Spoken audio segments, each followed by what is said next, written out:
राधे राधे। हर हर महादेव। प्रिय भक्तों, आज सोमवार का वह पावन और मंगलकारी दिन है जो आदि अंत देवों के देव महादेव और ममता की प्रतिमूर्ति माता पार्वती को समर्पित है। कहते हैं कि जो मनुष्य सोमवार के इस पवित्र अवसर पर शुद्ध चित्त और पूर्ण श्रद्धा के साथ शिव शक्ति की इस महामाई कथा का श्रवण कर लेता है, उसके जीवन में दरिद्रता के बादल छट जाते हैं, मानसिक अशांति का अंत होता है और रुके हुए कार्य में भगवान भोले की कृपा से गति आने लगती है।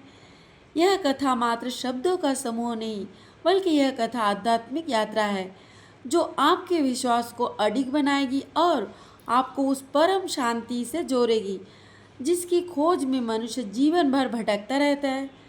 यदि आपके मन में कोई भारी बोझ है, यदि घर में कला का वास है या फिर बार बार मेहनत करने पर भी सफलता आपसे कोसों दूर है, तो आज अपनी आंखें मूंद लीजिए, अपने सांसों को गति को धीमा कर लीजिए और महादेव के उस दिव्य स्वरूप का ध्यान कीजिए जिसके मस्तक पे चंद्रमा, जटाओं में गंगा का वास है। लेकिन प्रिय श्रोतागण, कथा में प्रवाह उतरने से पहले एक बात विशेष ध्यान रखें। हमारे शास्त्रों में वर्णित है कि भगवान शिव की कथा को कभी भी अधूरा नहीं छोड़ना चाहिए। अधूरा ज्ञान मन को भ्रमित कर सकता है और भक्ति के मार्ग में बाधा उत्पन्न कर सकता है। सोमवार का व्रत और कथा धैर्य और विवेक का प्रतीक है, इसलिए मेरी आपसे विनम्र निवेदन है कि इस कथा को अंत तक पूरे मन योग से सुने। हो सकता है कि आज की इस कथा में कोई एक प्रसंग, कोई एक मार्मिक क्षण आपके जीवन की दिशा बदल दे। शिव पार्वती की कृपा और धर्म का यह प्रकाश आपके जीवन को सदैव आलोकित करते रहे। तो चलिए श्रद्धा और विश्वास के साथ सोमवार की इस पावन गाथा का श्री गणेश करते हैं। भगवान शिव के छोटे भक्त की अद्भुत कथा। बहुत समय पहले की बात है। घने जंगलों, आश्रमों और ऋषियों के युग में एक गरीब लेकिन धर्मात्मा ब्राह्मण परिवार रहता था। उस परिवार में एक छोटा सा बालक था। उसका नाम था उपमन्यु। उपमन्यु बचपन से ही बहुत शांत, सरल और मासूम था। उसकी आंखों में हमेशा जिज्ञासा रहती थी। वह अपनी माँ से धर्म, देवता और भगवान की बातें सुना करता था। उसके पिता ऋषि थे, लेकिन परिवार बहुत गरीब था। घर में कई बार भोजन तक मुश्किल से मिलता था। फिर भी उसकी माँ कभी भगवान को दोष नहीं देती थी। वह कहती थी, बेटा, जिसके सिर पर भगवान शिव का हाथ हो उसे किसी चीज़ की चिंता नहीं करनी चाहिए। उपमन्यु अपनी माँ की बातें ध्यान से सुनता था। एक दिन उपमन्यु अपने मित्रों के साथ खेल रहा था। खेलते खेलते सभी बच्चों को भूख लगी। कुछ बच्चे के घर से दूध आया। वे बड़े आनंद से दूध पीने लगे। उपमन्यु पहली बार इतना सफ़ेद और गाढ़ा दूध देख रहा था। उसने पहले कभी असली दूध नहीं पिया था। उसने अपने मित्र से पूछा, यह क्या है? मित्र ने हंसकर कहा, अरे यहाँ दूध है, बहुत स्वादिष्ट होता है। उपमन्यु के मन में भी दूध पीने की इच्छा हुई। वह तुरंत दौड़ता हुआ अपनी माँ के पास पहुँचा और बोला, माँ, मुझे भी दूध चाहिए। माँ कुछ क्षण चुप हो गई।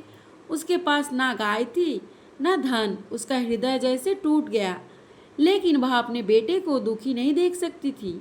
उसने थोड़ा सा चावल पीसकर उसे पानी में घोला और कटोरे में डालकर उपमन्यु को दे दिया। उपमन्यु खुश होकर पीने लगा, लेकिन कुछ देर बाद उसे एहसास हुआ कि उसके मित्र का दूध अलग था। वह मासूमियत से बोला, माँ, आज जो मैंने पिया वह वैसा नहीं था जैसे मेरे मित्र पी रहे थे। माँ की आंखें भर आई। उसने उपमन्यु को गले लगाया और बोली, बेटा, हम गरीब हैं, हमारे पास गाय नहीं है, लेकिन संसार में एक ऐसे देव है जो अपने भक्तों को हर इच्छा पूरी करते हैं। उपमन्यु ने पूछा, कौन है वे? माँ ने उत्तर दिया, वे है भगवान शिव। जो सच्चे मन से उनकी भक्ति करता है, महादेव उनकी झोली भर देते हैं। उस रात उपमन्यु सो नहीं पाया। उसके छोटे से मन में केवल एक ही बात घूम रही थी, अगर भगवान शिव सब कुछ दे सकते हैं तो मैं उन्हें अवश्य प्रसन्न करूंगा। अगली सुबह उसने अपनी माँ से कहा, माँ, मैं भगवान शिव को पाने जंगल जाऊंगा। माँ पहले घबरा गई। तू अभी बहुत छोटा है बेटा, लेकिन उपमन्यु का निश्चय अटल था अंत में माँ ने उसे आशीर्वाद दिया और कहा, जाओ बेटा, लेकिन याद रखना, भक्ति में कभी हार मत मानना। उपमन्यु अकेला जंगल चला गया। चारों ओर घना अंधकार, ऊंचे पेड़, जंगली जानवर और डरावनी आवाजें थी, लेकिन उसके मन में केवल ओम नमः शिवाय गूंज रहा था। उसने एक शांत स्थान चुना और तपस्या शुरू कर दी। पहले कुछ दिनों तक वह फल खाकर रहता, फिर उसने केवल पत्ते खाना शुरू कर दिया। धीरे धीरे उसने भोजन भी छोड़ दिया। अब वह केवल भगवान शिव का नाम जपता। बारिश आती, धूप तेज पड़ती, ठंडी हवाएं चलती, लेकिन उपमन्यु अड़िग बैठा रहा। दिन बीतते गए, महीने बीतते गए, उसका शरीर कमजोर होने लगा, लेकिन उसकी भक्ति और मजबूत होती गई। उपमन्यु की तपस्या इतनी प्रबल हो गई कि उसका तेज स्वर्ग तक पहुंचने लगा। देवताओं ने भगवान शिव से कहा, प्रभु, यह छोटा बालक अत्यंत कठिन तप कर रहा है। भगवान शिव मुस्कुराए। वे समझ गए कि यह साधारण बालक नहीं है, सच्चा भक्त है। लेकिन महादेव अपने भक्त की परीक्षा अवश्य लेते हैं। एक दिन भगवान शिव इंद्र का रूप धारण करके उपमन्यु के सामने प्रकट हुए। उन्होंने कहा, बालक, तुम किसकी तपस्या कर रहे हो? उपमन्यु ने आंखें खोलकर कहा, मैं भगवान शिव की भक्ति कर रहा हूँ। शिव, वे तो भूतों के स्वामी हैं। वे शरीर पर राख लगाते हैं, शमशान में रहते हैं। तुम किसी और देवता की पूजा क्यों नहीं करते? यह सुनते उपमन्यु का चेहरा बदल गया। उसने हाथ में जोड़कर दृढ़ स्वर से कहा, आप चाहे कोई भी हो, लेकिन मैं अपने महादेव का अपमान नहीं सुन सकता। मेरे लिए शिव ही संसार के सबसे बड़े महान देव है। वह आगे बोला, यदि भगवान शिव मुझे कुछ भी ना दे, तब भी मैं जीवन भर उनकी ही भक्ति करूंगा। महादेव का प्रकट होना। इतना सुनते ही पूरा जंगल प्रकाश से भर गया। आकाश में डमरू की ध्वनि गूंजने लगी। चारों ओर दिव्य सुगंध फैल गई। उपमन्यु ने देखा, उसके सामने स्वयं भगवान शिव और माता पार्वती दिव्य रूप में खड़े हैं। भगवान शिव की जटाओं में गंगा बह रही है, गले में सर्प था, हाथों में त्रिशूल था। उपमन्यु ने देखकर भावुक हो गया। वह रोते हुए उनके चरणों में गिर पड़ा। महादेव ने प्रेम से उपमन्यु को उठाया और कहा, बस तुम्हारी भक्ति से हमें अत्यंत प्रसन्न किया। माता पार्वती ने उसे अपने हाथों से दिव्य दूध पिलाया और भगवान शिव उन्हें एक गौ माता भेंट की। भगवान शिव बोले, आज से तुम्हें कभी भी किसी चीज की कमी नहीं होगी। उन्होंने उपमन्यु को ज्ञान, दीर्घ आयु, तेज और महान ऋषि बनने का वरदान दिया। साथ ही कहा, जो भक्त सच्चे मन से हमें पुकारता है, हम उसके पास अवश्य आते हैं। कहा जाता है कि आगे चलकर उपमन्यु महान ऋषि बने। उन्होंने अनेक लोगों को शिव शक्ति का मार्ग दिखाया। उनका नाम आज भी भगवान शिव के महान भक्तों में से लिया जाता है। कथा का गहरा अर्थ, यह कहानी केवल दूध पीने की नहीं है। ये कहानी है विश्वास की, भक्ति की, धैर्य की और भगवान पर पूर्ण भरोसे की।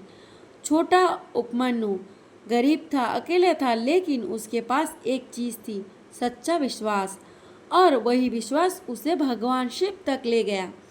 भगवान धन नहीं, सच्चा मन देखते हैं। भक्ति में धैर्य बहुत जरूरी है। भगवान अपने भक्त की परीक्षा लेते हैं, लेकिन अंत में उसको कभी निराश नहीं करते। जो अपने ईश्वर का अपमान सहन नहीं करता, भगवान स्वयं उसकी रक्षा करते हैं। भगवान भोलेनाथ की एक भक्त और उनकी महिमा की गाथा। दक्षिण भारत में जंगलों में एक शिकारी रहता था। वह पढ़ा लिखा नहीं था, ना ही उसे पूजा पाठ के नियम पता थे, लेकिन उसका हृदय बहुत पवित्र था। एक दिन शिकार करते वह एक पहाड़ी पर पहुंचा, जहां पर एक शिवलिंग स्थापित था। वह कोई पुजारी नहीं था, शिवलिंग अकेला था। थिन्नन को लगा, इतने बड़े भगवान यहाँ अकेले हैं, इनकी सेवा कौन करता होगा। उस दिन से वह रोज वह आने लगा। वह जंगलों से ताजे फल लाता, अपने शिकार का मांस लाता और अपने मुंह से भरकर पानी लाकर शिवलिंग पर चढ़ाता, क्योंकि उसके पास कोई पात्र नहीं था। मंदिर का पुजारी यह देखकर बहुत दुखी होता। उसे लगता कोई शिवलिंग को अपवित्र कर रहा है। लेकिन भगवान शिव उस शिकारी की सच्ची भक्ति से अत्यंत प्रसन्न थे। एक दिन भगवान शिव ने पुजारी को सपना दिया और कहा, जो भी यहाँ आता है वह मेरा सबसे प्रिय भक्त है। अगले दिन पुजारी छिप कर देखने लगा। तभी अचानक शिवलिंग की एक आंख से रक्त बहने लगा। थिन्नर घबरा गया। उसने जंगल की जड़ी बूटियाँ लाई, लेकिन रक्त नहीं रुका। तब उसने सोचा, अगर भगवान की आंखें खराब हो गई है तो मैं अपनी आंखें दे देता हूँ। उसने बिना डर के अपनी एक आंख निकालकर शिवलिंग की आंख पर लगा दी। तुरंत रक्त बहना बंद हो गया। पुजारी यहाँ देखकर स्तंभ रह गया। उसकी आंखों से आंसू बहने लगे। लेकिन परीक्षा अभी समाप्त नहीं हुआ था। तभी शिवलिंग की दूसरी आंख से भी रक्त बहने लगा। थिन्नर के पास केवल एक ही आंख बची थी। वह फिर परेशान हो गया। उसने कहा, चिंता मत करो प्रभु, मैं अपनी दूसरी आंखें भी दे दूंगा। लेकिन अब समस्या थी, अगर वह दूसरी आंख निकल देगा तो उसे दिखाई नहीं देगा। फिर वह आंख सही जगह कैसे लगाएगा? तब उसने उपाय सोचा। उसने अपना पैर शिवलिंग की दूसरी आंख पर रख दिया ताकि यह स्थान याद रहे। फिर उसने तीर उठाया और अपनी दूसरी आंख निकलने लगा। भगवान शिव का प्रकट होना। जैसे थिन्नर अपनी दूसरी आंख निकलने वाला था, अचानक पूरा मंदिर प्रकाश से भर गया। डमरू की आवाज गूंज उठी। भगवान शिव स्वयं प्रकट हो गए। उन्होंने तुरंत थिन्नर का हाथ पकड़ लिया। महादेव की आंख में प्रेम था। वे बोले, बस बस, अब और नहीं। थिन्नर भगवान शिव को देखकर रो पड़ा। वह उनके चरणों में गिर गया। भगवान शिव ने उन्हें गले लगा लिया। तुम मेरे सबसे प्रिय भक्त हो। महादेव बोले, थिन्नर, तुम्हें पूजा के नियम नहीं आते थे, तुम्हें मंत्र नहीं आते थे, लेकिन तुम्हारे हृदय का सच्चा प्रेम था। भगवान शिव आगे बोले, दुनिया तुम्हें शिकारी कहेगी, लेकिन आज से तुम मेरे महान भक्तों में से एक हो। फिर महादेव ने उसे नया नाम दिया, कन्नप। कन्नप का अर्थ होता है आँख, क्योंकि उसने भगवान के लिए अपनी आंखें तक अर्पित कर दी। भगवान शिव ने उनकी दोनों आंखें वापस लौटा दी और उसे मोक्ष प्रदान किया। कन्नप्पा नायर कौन माने जाते थे? आज कन्नप्पा नायर को भगवान शिव के 63 महान नायर भक्तों में गिना जाता है। दक्षिण भारत में उनकी भक्ति की गाथा बहुत श्रद्धा से सुनाई जाती है। उनकी कहानी यह सिखाती है कि भगवान को बाहरी दिखावा नहीं चाहिए। भगवान केवल सच्चा प्रेम देखते हैं। भगवान को नियमों से ज्यादा सच्चा प्रेम प्रिय है। सच्ची भक्ति में स्वार्थ नहीं होता। जो भक्त पूरे मन से भगवान को अपना मान लेता है, भगवान उसे कभी नहीं छोड़ते। भगवान के लिए किया गया प्रेम कभी व्यर्थ नहीं जाता। सोमवार व्रत व महत्व विधि। सूत जी बोले कि सोमवार व्रत साधारण है और दिन के तीसरे पहर तक करना चाहिए। इस व्रत में फलाहार अथवा पारण का कोई विशेष नियम नहीं है, किंतु दिन रात में एक ही समय भोजन करना अति आवश्यक है। सोमवार के व्रत में शिव पार्वती का पूजन करके शिव महामहिम स्रोत का पाठ हो, अगर हो सके तो करना चाहिए। सोमवार का व्रत 3 प्रकार से करना चाहिए। प्रति सोमवार को साधारण, दूसरे सोमवार प्रदोष और तीसरे 16 सोमवार। इन तीनों की विधि एक ही है। पहले शिव पार्वती का पूजन करना चाहिए, फिर कथा श्रवण करनी चाहिए। अगर वीडियो आप लोगों को अच्छा लगे तो लाइक, कमेंट एंड सब्सक्राइब कर देना। राधे राधे।